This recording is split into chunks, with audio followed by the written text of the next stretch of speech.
This is a 1951 Evans Pushover coin-op vending machine merchandiser. And this might be the only one left in existence. It is not listed as existing on any of the arcade museum websites. TikTok did manage to find the original advertisements for it, but other than that, there's nothing. Now, if you look this up, you probably will find a photo of it, and that's because that's the one I bought. I bought it at an auction, and there's photos of it from that auction online. But other than that, there is nothing. So, the only photos you're probably going to find are of this exact one. But I'm sure everyone's interested in how this would work.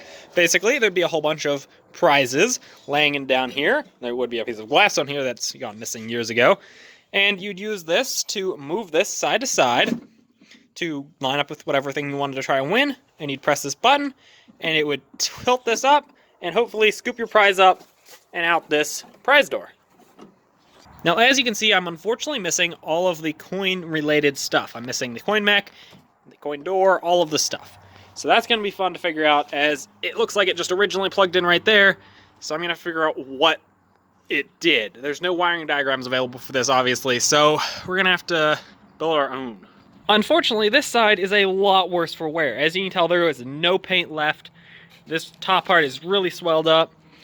This back part here is pretty swelled up, and the bottom is definitely swelled up and wavy. So the bottom's going to have to be replaced. This board's going to have to be replaced. This side's probably going to have to be replaced. I'd like to try and save it, but probably won't.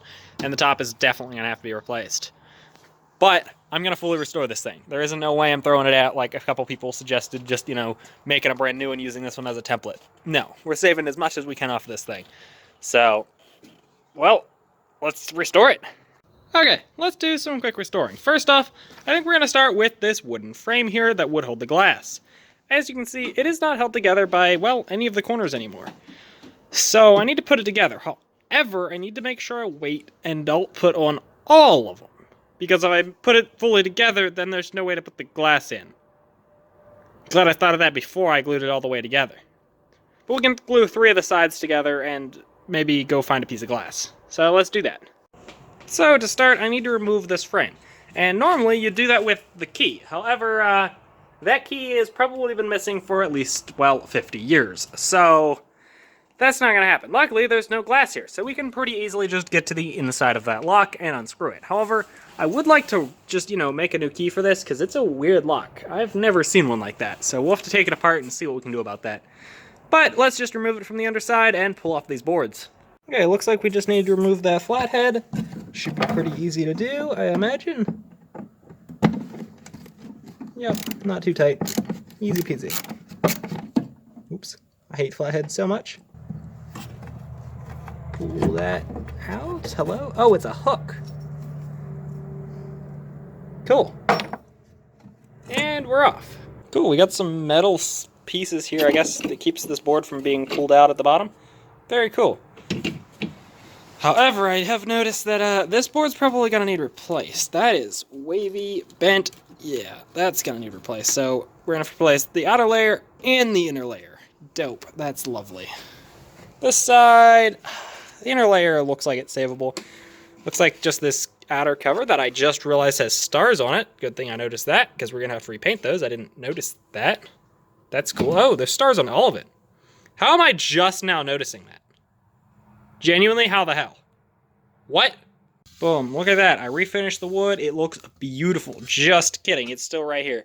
But I realized I could put the glass in after I put it together, as the top piece is the only part with it actually routed in. The rest, I'll just have a trim board just nailed on. However, I don't really want to have to unnail all those and risk breaking probably every single one, so we're not going to take those apart. We're just going to glue 3 of the sides on and then wait for the last. But first, we need to fix this crack, and to do that, I'm going to be using some clamps and a ton of wood glue. So let's do that. Okay, so first I'm filling the crack up with wood glue, and then I'm going to clamp it down so it dries properly, because it's bowed upwards, outwards, all the directions that it shouldn't be, so we're going to clamp it with that, and this plastic clamp here so it doesn't damage the wood, so let's do that. I already put the wood glue in, so I need to clamp it. Well, the vise didn't quite give me enough room to put as many clamps as I ended up needing, so we ended up with this. So let's let that dry, and we'll see what we have for tomorrow. Ish. Yeah, it should be dried by tomorrow. While that other piece is drying, we're going to actually wood harden these. See, these don't seem soft anywhere. I don't want to run into a soft spot while sanding or any sort in the future, and ultimately it would just be a good idea. Plus, I already spent $40 on wood hardener, so we're gonna fucking use it. So let's start wood hardening these. Now, I use this Minwax wood hardener specifically because I can get it locally, and any other stuff I don't really want to order through the mail because I've had this stuff leak and it makes a huge mess. So it's just safer to get it in store. Now, I usually use this stuff on, well, water-damaged arcade cabinets where I need to make the MDF no longer a sponge. It works pretty damn well for that. However, I will warn you, when I first started out, I tried using a styrofoam cup to hold it. Melted right through. So then I switched to a plastic cup. Melted right through. So I just used the bottom half of a soda can because it's not going to melt through that, I hope. So that's what we're going to use. And then we're going to use just a cheap $1 paintbrush to brush it on. So let's get to go into that. Or however I just worded that. And don't worry, we're not going to forget about this one. We'll just have to wood harden it tomorrow. So I'm actually going to take this orbital sander here and just run a pass over everything just to get any hard stuff off the top so this wood hardener can really soak into the wood and actually harden the wood and not just the surface. So let's do that. Boom, they turned out really nice. Not sure what kind of wood they are because, well, I don't know my woods, but let's put the wood hardener on. As you can see, we got a little bit of a divot here we'll have to fill. It looks like where somebody was probably trying to scrape in to pry that lock open or something. And then we also got a crack here we'll have to glue, which we'll do that here. But everything else seems to be in pretty good shape, so we should be under, except for over here. This is the corner that was originally really broken. This is the corner that is cracked. So we'll definitely have to do some repairs there. That'll be fun. But that shouldn't be too bad. I'm going to remove these metal pieces, and then we'll get to wood hardening. Okay, let's get applying this wood hardener. We want to make sure we got a ton of it and let it really soak into that wood. Look at that. Beautiful. Okay, they've been fully wood hardened. Now to let that dry, and I know a few people will be like, well, that's going to make it harder to sand, and that's the point. The last thing I wanted to have is it just keep flaking out as I'm sanding, so I have to keep going deeper and deeper to get a smooth surface. So the whole point is I don't want it to flake out while I'm trying to sand it, so wood hardener. Yay! And yeah, I probably should have wood hardened this one first, but oh well. It'll be dry here by tomorrow, then I'll sand this one down, wood harden it, and then do the gluing on this one. So it's coming along. Eventually.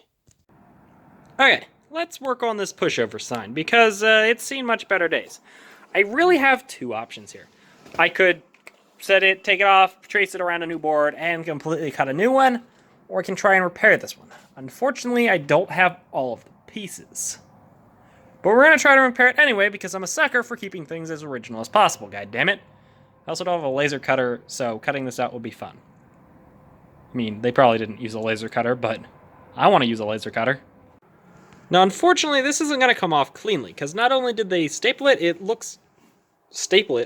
nail it, they also looks like they glued it. So that's going to be dope. I'm going to get a chisel, I think. Okay, yeah, it was definitely glued on. Also, there's apparently a fluorescent light behind here, so that's cool. Awesome. Though, Jesus. Now, would this be cheaper to replace? Absolutely. It's just cheap generic board. Would it be easier to replace? Absolutely. It's just cheap generic board. Are we going to replace it? Well, not all of it. Let's try and save it. Hopefully, maybe. I don't know. It might have to be replaced. We'll see. Yeah, we're missing quite a bit. We're missing all of this, and we're missing the interior of the V. But let's just glue what we have together and see what we can make from it. So let's do that. Now, instead of wood glue, because, well, can you really call this like paperboard wood?